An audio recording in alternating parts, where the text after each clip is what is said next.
So I posted some videos recently of dexterity exercises, and a friend of mine said, well, hey, you need to explain what that's all about.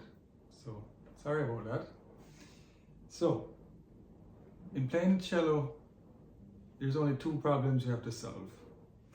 Left hand problems, which has to do with the fingerboard, and right hand problems that have to do with the bow. Left hand problems, if you have a lifetime, you can probably master them.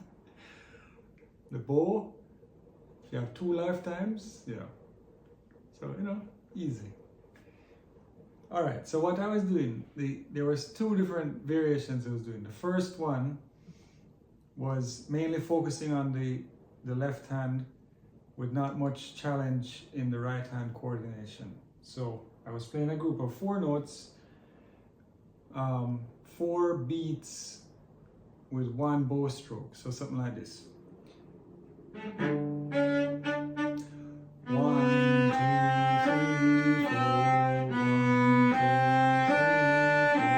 So I played 4 beats before I changed the direction of the bow.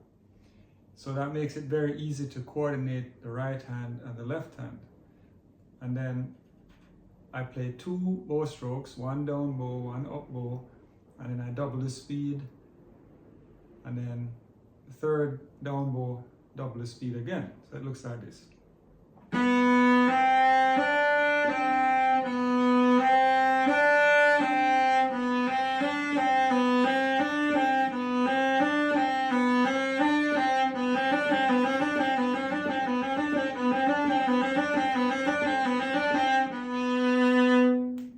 So, all right, dexterity in the left hand, speed, in other words, yes, it has a little bit of muscle development in it, but it's mainly the brain.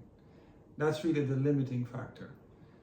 It's getting those neurons to fire, and not only to trigger the response, but to make it the most efficient. So you don't want your finger coming from way up your bum, like the least motion possible.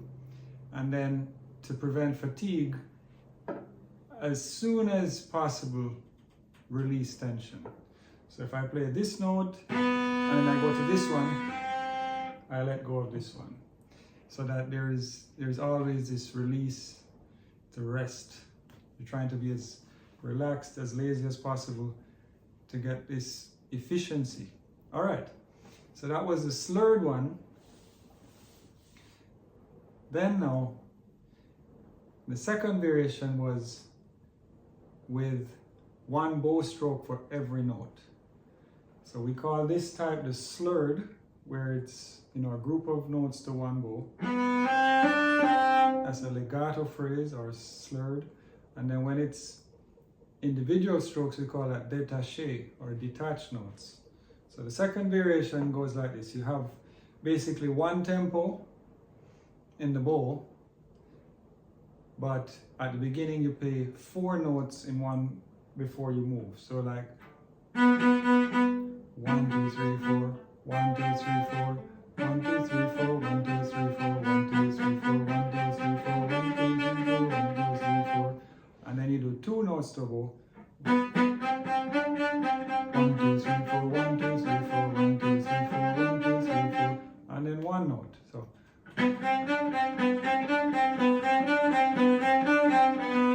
So obviously the challenge here is not just speed of the left hand, but coordination with the right hand. So I don't know if you can see this very well, but okay, this note is down, bow stroke. This finger has to go down a millisecond before the other bow stroke, else it'll sound something like this, which was what was happening to me at the faster speeds, and I was crashing out. The other thing I want to show you is the metronome, just for completeness. So, everything is electronic nowadays. A metronome is just a beat keeping device for musicians. So that's set at 80 beats per minute right now. So just a way of being very precise knowing where you're at. And then typically pieces of music have tempos indicated with metronome markings, so you can have an idea what speed the composer wanted to play that at. All right, so let's see if I can do, and then of course, if I'm not getting this right, I have to slow it down until I get it perfect. So let's see if I can get it perfect at 80.